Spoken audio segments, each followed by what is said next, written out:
করার নির্দেশিকা দিল রাজ্য সরকার। মঙ্গলবার শিলিগুড়ি স্টেট গেস্ট হাউসে পরিবহন দপ্তরের আধিকারিকদের সাথে গুরুত্বপূর্ণ বৈঠক করেন পরিবহন মন্ত্রী অর্জুন সিং।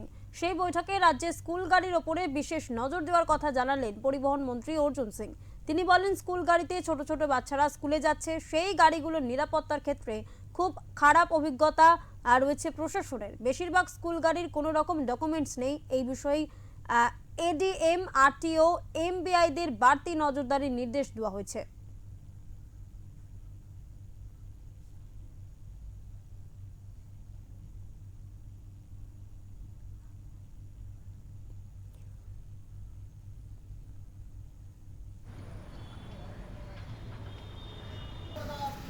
দেখুন, ট্রান্সপোর্টে তো একটা ফিটনেস সেন্টার সব জায়গায় করা উচিত, সেটা বলা হয়েছে।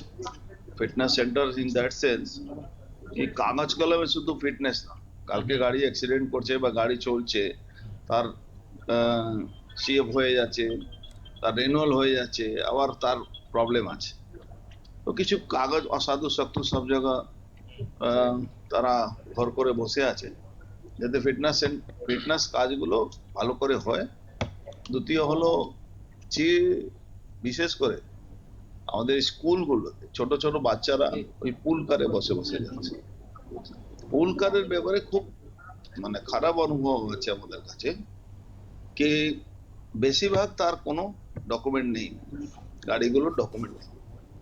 আমরা বলেছি, সরাসরি এডিএম সাহেব ছিলেন, ওনাকে বলেছি কি বা আমাদের আরটিও যারা আছে, এমবিআই আছে, কি স্কুল সঙ্গে যোগাযোগ করতে, স্কুলকে অফিসিয়ালি চিঠি দিতে কি আপনারা ইমিডিয়েট যার ডকুমেন্ট নেই, যার রেনুয়াল নেই, যার পারমিট নেই, সেই গাড়িগুলোকে, যার ফিটনেস নেই, সেই গাড়িগুলোকে যাতে আপনারা কোনোভাবে এলাউ করবেন না।